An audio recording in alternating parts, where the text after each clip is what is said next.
Salut à tous. Aujourd'hui, on va continuer de bosser pour l'Office du tourisme de San Andreas et essayer de découvrir les différents lieux de la zone autour d'Alamosi. Ça nous permettra de continuer à en apprendre sur la carte. Contrairement à la côte ouest qui était composée de grosses villes, une ville moyenne et de plusieurs villes, la zone d'Alamosi est un peu plus fragmentée, composée de plusieurs villes moyennes de taille plus ou moins comparable et très peu dense. Si vous aimez le sable et le sel, en plein cœur de la région d'Alamo, vous trouverez la pittoresque ville de Sandy Shore. La ville est la plus grande de la région et concentre donc les services publics comme la police, les pompiers, l'hôpital et même un aéroport. Néanmoins, la ville ne compte pas beaucoup plus de commerce que les villes voisines. La ville se trouve entre un désert et un lac, et pourrait avoir un potentiel touristique intéressant, mais à cause de rejets chimiques dans le lac et de l'état de délabrement très avancé de la ville, elle n'est plus un cadre de vie très accueillant, sauf peut-être pour les coyotes à la rigueur. Et on compte parmi les habitants bon nombre de camés et de prostituées, et même parfois les deux. Au niveau de la répartition de la population, c'est un peu plus compliqué que d'habitude, mais peut-être aussi un peu plus réaliste. Il y a un centre-ville un peu dense, mais plus on s'écarte, plus on va avoir des habitations isolées et éparpillées, ce qui donne l'impression que les frontières de l'agglomération est finalement assez floues. Il y a d'ailleurs quelques hameaux qui se développent un petit peu à l'écart de la ville. Un peu à l'ouest, on trouve un commerce général et quelques maisons. Au sud-est, un hameau se développe autour d'une aire d'autoroute près du magasin U-Tool. Et au nord-est, quelques petites maisons se sont construites autour des commerces de la zone d'activité d'Est Joshua Road. Pour les lieux à ne pas manquer de la ville, vous pouvez voir sur ces images que la jetée de Sandy Shore est tout de même moins cossue que celle de Chumash. Pour les femmes d'Urbex, vous pouvez visiter un superbe motel dont les mythes et légendes racontent qu'elle y est tentée. J'y ai fait un tour et hormis quelques SDF et des miaulements de chatons, on ne trouve pas grand chose, c'est assez décevant en fait. Si à Paleto Bay on pouvait trouver deux lieux de vie de marginaux, les altruistes et les anarchistes, Sandy Shore comprend aussi deux lieux de vie communautaires. À l'ouest de Sandy Shore, on trouve Stab City, le campement des MC Lost. Les MC Lost est un groupe de motards formé par d'anciens militaires qui terrorisent un petit peu la zone autour d'Alamo, mais qui est aussi présente un peu partout sur San Andreas. La zone est formée par plusieurs caravanes disposées autour d'une place centrale dans lequel se trouve un ancien motel qui a été reconverti dans un bar nommé The Ranch et qui sert aujourd'hui de quartier général aux motards du Lost. Le bar fait aussi nightclub d'extérieur grâce à ses spotlights, haut-parleurs et sa petite scène. Probablement un des rares coins où la jeunesse peut aller s'amuser. Parlons maintenant du camp des hippies. Commençons par une première mise au point. Vous voyez ce lieu là? Ce n'est pas le camp des hippies, c'est le Beam Me Up, qui a été construit par hippies et ufologues et qui sert de lieu de rencontre, mais qui n'a pas d'habitation. Les hippies ne vivent donc pas ici. Il y a d'ailleurs pas mal de mystères qui planent autour de cette zone et de théories sur les ovnis, je vous passerai des liens dans les commentaires. Mais bref, revenons à l'endroit où vivent les hippies. Leur vrai campement se trouve là, situé entre une voie de chemin de fer et le champ des éoliennes du Ron Alternate Wind Farm. Il est composé de plusieurs caravanes avec dessiné dessus des fleurs, le symbole Peace and Love et même quelques dessins de weed. Bref, pas grand chose à dire sur ce lieu qui comporte peu de gens en journée puisque beaucoup se trouvent au Beam Me Up. Le camp a l'avantage de se trouver à proximité de la carrière, même si je doute que certains hippies aillent travailler là-bas. Si lors d'une de vos visites sur Alamo vous vous êtes un petit peu trop amusé, il y a de fortes chances que vous vous retrouviez au pénitencier de Bolingbroke, situé entre le camp des hippies et l'aérodrome. Le pénitencier a 7 bâtiments renfermant de détenus disposés en cercle autour du centre et sont numérotés de 1 à 7. Les bâtiments à l'entrée sont numérotés 8 et les centraux 9. Au vu de la taille des bâtiments où sont casés les prisonniers, je pense que c'est le lieu de vie le plus peuplé d'Alamo. J'ai un peu de mal à estimer combien de détenus s'y trouvent, mais je pense que ça dépasse largement le millier. Aux abords de Bolingbroke, nous avons une case d'avion et le bar du Yellow Jack Inn. Au sud-ouest du désert, on peut trouver la ville d'Harmony. Le centre de la ville se trouve au croisement de Senora Road et de la route 68. Et les constructions sont assez éparpillées. Par exemple, on a deux zones commerciales principales, une à l'est et une au centre, et ce sont le nord et l'ouest de la ville qui accueillent la majorité des bâtiments résidentiels. Et toujours à l'ouest, on peut trouver une charmante petite église ressemblant à celle de Paleto Bay. Vous voulez offrir des chaussures en béton à vos rivaux? N'attendez plus, l'entreprise de ciment de la ville est faite pour vous. Située au nord de la ville, vous pourrez trouver en quantité illimitée le meilleur ciment de tout Alamo. Idéal pour lancer une mode qui fera fureur chez vos ennemis. Vous êtes plutôt cigarette et tuning?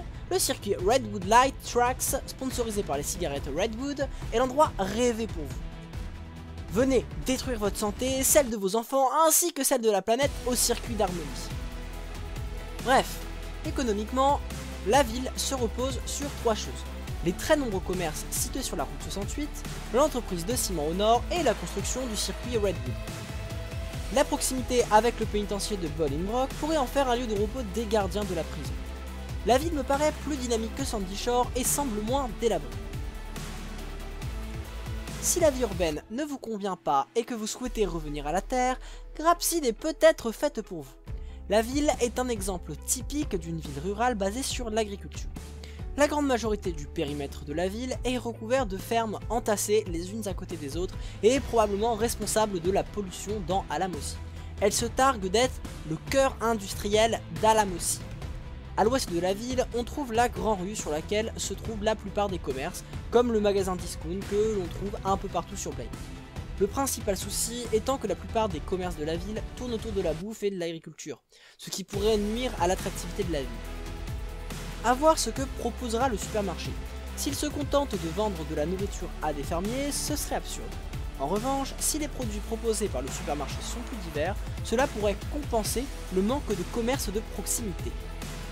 Si jamais vous habitez San Andreas et que vous souhaitez consommer local et ne pas enrichir d'intermédiaires, vous pouvez vous rendre à l'Alamo Fruit Market, au sud de la Grand Rue. Vous pourrez acheter directement aux fermiers de Grapseed leurs meilleurs produits. Et vu la réputation de certaines fermes du coin, vous pourrez probablement acheter des produits plus ou moins légaux, mais toujours cultivés avec amour. Bref, vous l'avez compris, l'économie de la ville est tournée vers l'agriculture et un peu vers l'industrie grâce à son usine à l'est. Un peu à l'écart de la ville, on peut aussi y trouver deux villages de pêcheurs. Aux abords de la ville, à l'ouest, on peut trouver le village de Gadier qui dispose d'une jetée permettant de servir de port à Grapseed et d'un loueur de barques et de petits bateaux à moteur. On peut y trouver quelques habitations mal entretenues appartenant probablement à des pêcheurs. Il y a également un entrepôt de bateaux qui doit appartenir soit aux loueurs, soit aux pêcheurs. Bref, les deux activités économiques du village sont donc la pêche et la location de bateaux à des touristes. Néanmoins, avec la pollution du lac, les poissons et les touristes doivent se faire de plus en plus rares. Le village est donc probablement en déprise. A noter qu'un peu plus à l'écart du village, un petit hameau composé de maisons plus chics s'est constitué. La route à l'est de Grapseed nous mène vers un phare majestueux et un charmant village de pêcheurs appelé Cap Catfish. Les eaux y sont probablement moins polluées que celles d'Alamo. Bon, en même temps on va pas se mentir, c'est pas dur. La zone pourrait avoir un potentiel économique si elle n'était pas aussi isolée. Je suppose que c'est à la fois un bon coin pour y faire un rendez-vous en amoureux à l'écart des touristes et y planquer un corps. Conclusion, la région d'Alamosi tourne autour de trois villes complémentaires. Sandy Shore fournit les services publics. Harmony, les principaux commerces, et Grapseed fait tourner l'économie de la région grâce à ses exportations de produits agroalimentaires. La région est en état de délabration avancée et il semble que les pouvoirs publics ne font rien pour remettre la région sur de bons rails. Le potentiel touristique de la région est gâché par la pollution due à l'agriculture de Grapseed, laissant les motels de Sandy Shore à l'abandon. La région est fortement gangrénée par des problèmes de mafia, de rednecks et de drogue.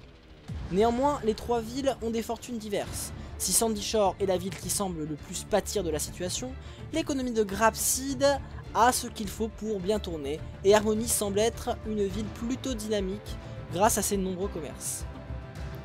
Actuellement, la région fait partie du comté de Blaine, basé à Paleto. Et on l'a vu dans la dernière vidéo, Paleto semble ne pas avoir de problème à investir à Chumash. En revanche, il n'y a aucune trace de ces investissements dans la région d'Alamo, pas même une banque de Blaine County. A mon sens, le comté semble avoir abandonné la région, ne laissant que les services minimums. Et c'est la raison pour laquelle je pense que les habitants d'Alamo devraient demander à créer leur propre comté afin de retrouver de la proximité dans les décisions et potentiellement pouvoir lui rendre ses lettres de noblesse. Tout le monde y gagnerait.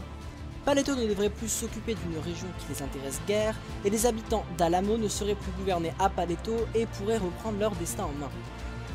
Je n'aime pas dire ça, mais je pense qu'en remettant un peu d'ordre, en investissant pour la rénovation des villes et particulièrement de Sandy Shore, et en contrôlant les rejets de pesticides dans le lac, la région pourrait retrouver son attractivité, voire même concurrencer la côte ouest sur le tourisme. Voilà, cette vidéo est maintenant terminée. Si ça vous a plu, n'hésitez pas à lâcher un like et à vous abonner. Si ça vous a déplu, n'hésitez pas à dire pourquoi dans les commentaires.